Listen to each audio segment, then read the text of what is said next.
Luke's account of the birth of Jesus not only contradicts the account in the Gospel of Matthew, it contradicts itself. Hey everybody, I'm Dan McClellan. I'm a scholar of the Bible and religion, and the nativity accounts of Matthew and Luke cannot both be historical, and most likely neither is historical. But let's start with why Jesus is born in Bethlehem. According to Matthew, Jesus' parents just lived in Bethlehem.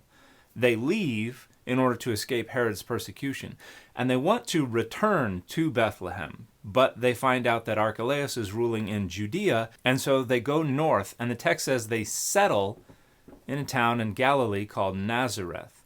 According to the way Matthew describes this, they are not from Nazareth.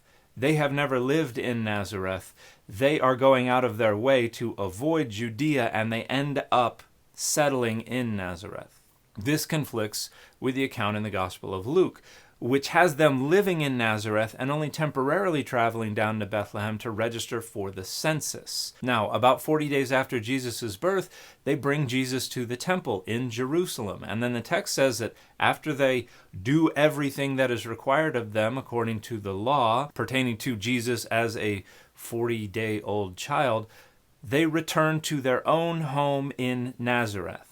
So Matthew and Luke have different ideas about where Jesus' parents are living prior to his birth. But it doesn't get any better from there. Why does Luke have Jesus' parents traveling from Nazareth down to Bethlehem? Well, it says in the beginning of chapter 2 that it's because of a census. A decree went out from Caesar that all the world should be taxed.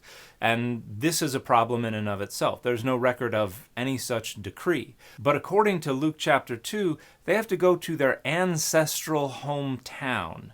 Not where they're from, but where their ancestors are from. Because it says that Joseph was of the house of David, so they've got to travel to Bethlehem.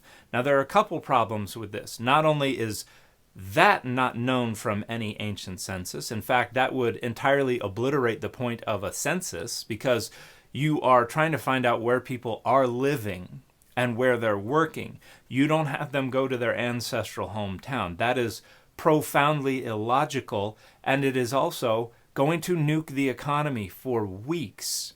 That doesn't make any sense, which is a good reason why we have absolutely no record of any such thing ever happening. But also, Herod ran a client kingdom.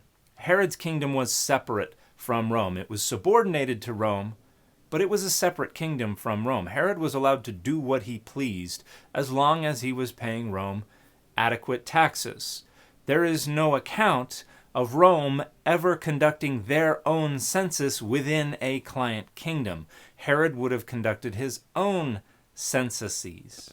There's no account of a client kingdom having a census imposed upon them by Rome. So that also doesn't make sense of what we know about the historical record. Now, some people will point to this papyrus from Egypt, which says that people are supposed to return to their hearths if they're away from their nome, which is the name of an Egyptian administrative district.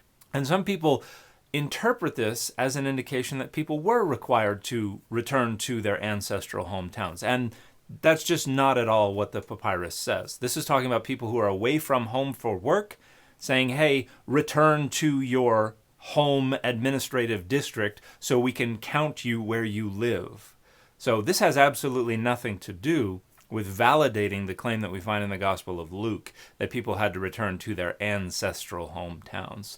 There, again, is absolutely no evidence that supports that the Roman Empire ever did any such thing whatsoever. And there's an additional problem with the census. Luke says that this was the first census that happened when Quirinius was governing in Syria, and that took place in 6 CE.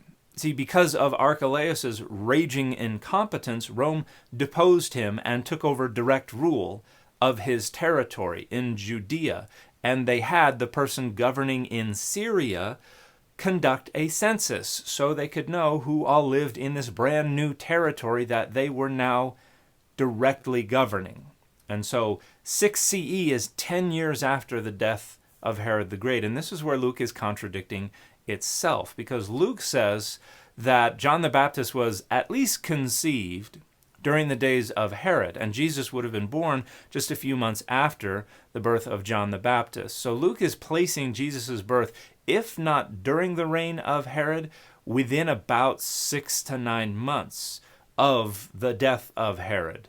Nowhere near 6 CE, when Quirinius conducts his census of Judea. And you will find all kinds of apologetic attempts to try to make that problem go away as well, by either saying, oh, Quirinius governed in Syria twice, which is not supported by any data whatsoever. People will point to an inscription that talks about someone ruling in Syria for the first time, and we have no name attached to it, but apologists will say, let's just imagine that this is a reference to Quirinius. But that just doesn't fit. That's just wishful thinking. And it betrays what apologetics is all about. Apologetics is not about following the data where they lead or about understanding what's the most likely interpretation of the data. It's about starting with a conclusion in mind and then skirting around the data and insisting the data does not preclude you from arriving at the predetermined conclusion. Because if you looked at all this and said, what is the most likely interpretation of the data? By far, it is that the account of Luke is entirely ahistorical. It was written by someone who didn't really understand what was going on at the beginning of the 1st century CE. And I think this is supportive of the conclusion that the nativity account of Luke is a secondary addition to the Gospel of Luke that was probably written in the early 2nd century CE. That's the most likely conclusion to draw from the data. But apologists are not concerned for the most likely conclusion. They're concerned for the predetermined conclusion and finding a way to show that it is not physically or logically impossible that that conclusion is true, which is why they'll say, well, this is plausible. And usually it's not plausible. It's just not impossible. And they're trying to make that sound more likely than it actually is. Because when you look at all the problems with Luke, and then with Luke compared to Matthew, you have several arguments that you have to make that are all implausible but not impossible.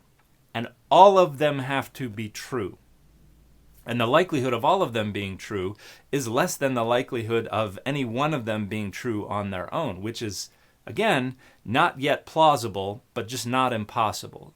So the odds of all of these arguments being true, not a single one of them being false, is minuscule, but not yet physically impossible. And that is where apologists live and breathe and have their being, in that tiny little sliver of not impossible. Because their job is not to find out what's most likely. Their job is not even to find out what's true. Their job is to make the dogma feel plausible enough for people to stop worrying about it.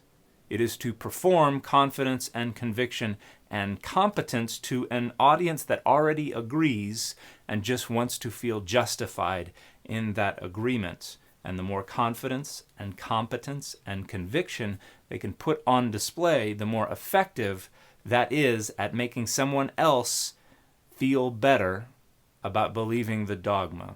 Even if all the apologist is doing is telling them it's not likely, it's not even plausible, but it's not impossible.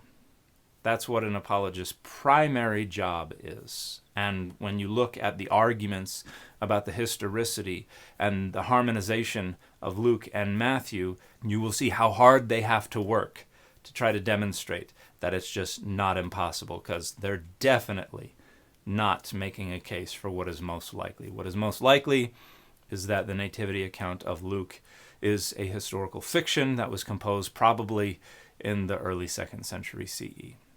And the fit for this video is the Black Panther.